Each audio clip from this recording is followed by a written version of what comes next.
Hey, Chael, you always talk about a fighter needing to set up his next fight so that he still has a job.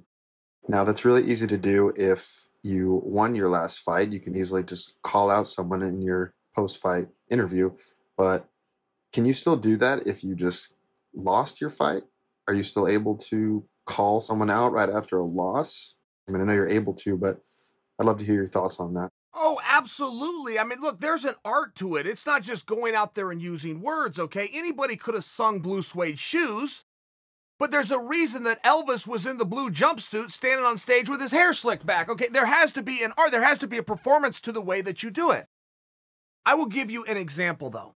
And I think that any fighter that doesn't go into a major fight where they know they're going to be interviewed afterwards, win or lose, and doesn't have both scripts in their head ahead of time is really missing the boat here. But I'll just offer you one example where that happened.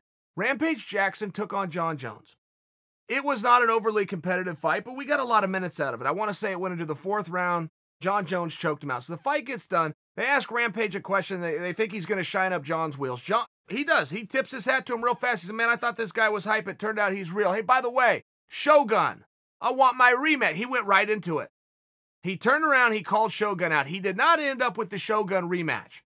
But Rampage Jackson, while he's still sweaty, before he ever even walks out of the cage, nobody's even talking about him versus Jon Jones anymore. He had changed the narrative. And in large part, that needs to be the goal.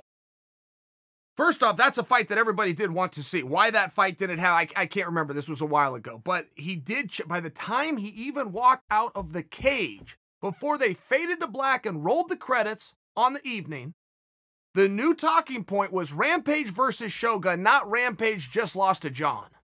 Hi, Ankush. You've always maintained that the trick to beating Khabib is to keep your back off the fence, but he's fought majority of his career in a ring where there's no cage. He's fought 16 times in a ring and only 12 times in a cage. So don't you feel that given his track record, even if you manage to keep your back off the fence, Khabib is still just as dangerous, if not more? What are your thoughts?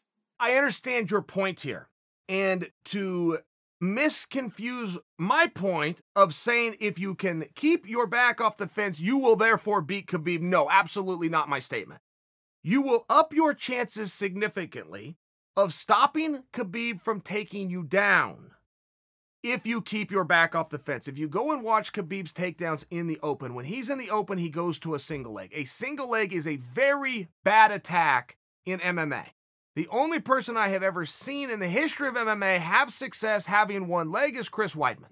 I have never seen anybody else in the open be able to go to one leg and have major success. And if you go and watch Khabib versus Al Iaquinta, just by example, you will see the problems that Khabib had in the open. Look, if you have a single leg, okay, here's the big question. Do I have your leg? Now think of it again. Do I have your leg or do you have my hands? That's the problem with a single leg. If you have a guy that's hopping around and he's got balance and you have one of his legs, you have nothing to defend yourself. Your hands are now busy. Khabib does such a good job of pushing you in the fence, entangling you, getting to the body, hooking your leg, wrapping you, bringing you down, body twist. I mean, it's shocking how good he is at it. So I would offer for you, if you go watch his fights, well over 90% of his takedowns will come after he pushed you into the fence.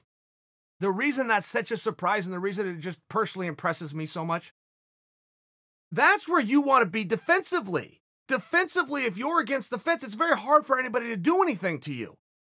We've only really seen one option from there, which is if you can drop down and get to a double real fast. But we don't even see that anymore. The guys are turning their feet and getting their hips and pressing all their weight into the fence. We don't really even see those doubles anymore. It's more of a grindy position to hold. Do some foot stomps, get some knees, catch your breath. Sure, you're scoring points with the judges. You're not in trouble, but you're not doing a whole lot there. Khabib is the only guy that has found a way to weaponize an offense this. When I say this, I am really trying to hand a tremendous compliment to Khabib in the way he has mastered not only a position, he has mastered a very hard position to master. The other side of it is, yes, 90% of his takedowns, and Khabib on top of you is where the problem is. 90% of his takedowns do come after he puts your back on the fence. Hey, Chael, I had a question for you, man. What did you do after a win? Like, how did you celebrate? Because we just saw Conor McGregor come out in January and say, if I win over Donald, I'm going to take 2 days. one day to party and one day to relax, and I'm going to get back in the gym.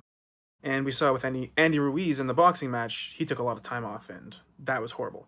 But I'm just wondering, what did you do? What did you do to celebrate after you win? What's the celebration for you after you win? What does that look like?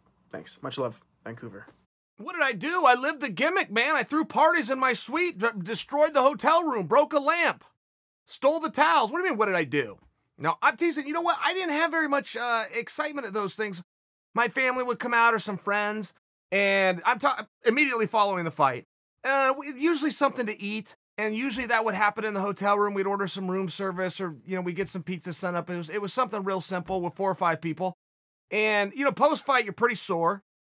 You're on a bit of a high, particularly if it went your way. You're on a bit of a high, so you can't really eat that much, but kind of want to unwind. All the media and the fanfare and that kind of stuff, and some of that busyness, you kind of just want to relax a little bit. And then you got to get up, the next morning and get home. And as far as the time off, I always took a week, and it was an absolute week period where I'd run into the gym on Monday, and I'd pay everybody I was supposed to pay, but I wouldn't even go to practice. I'd take a week, do whatever I wanted. If I want to go see a movie at 11 a.m., I'll go see a movie. And I just kind of gave myself that 1 week, but then started to get back on the horse. Nothing exciting. I wish I had better stories. Travis here. I'm wondering, what's the bigger fight? McGregor and Khabib, or McGregor and Masvidal? I know Khabib has Russia backing him up, but Masvidal's huge in the U.S., and McGregor brings a lot from Ireland. What's your thoughts, man? Yes. And see, that's where the problem comes in. Because whenever you ask me, Chael, what's a bigger fight? I don't look at the analytics and all the numbers because I don't have access to the analytics and all the numbers, the same as you guys. So every time at a bigger fight, when I answer that question, I mean, for me, what would I be more excited for? What would I wake up on fight day more anticipated and more thrilled to get to the arena to see? So for us here in North America, yes, I believe that the answer to that question, if you did a poll, grab 100 people that are fight fans, ask them that question, I believe Masvidal wins that. And he doesn't win it in a landslide, but he probably wins that 60-40, 65-35. I bet he wins it handily. Worldwide, to your point, Khabib, huge star in Russia, as you pointed out, but he is also the most famous Muslim athlete on the face of the earth. So how are we going to define big? Just in North American pay-per-view numbers that sometimes get leaked out, and they're terrible, and they're usually done by Dave Meltzer, and Dave gets closer than anybody, but Dave is light years off and doesn't have the foggiest idea what he's talking about, but he has a better idea than other people. Or are we talking about LiveGate? Or are we talking about eyeballs from all over the place? Or how are we looking at that? I'm going to interpret the question that you're just purely asking me, what do I want to see more? I like parity. I've seen Conor and Khabib once. I'd like to see Conor and Masvidal.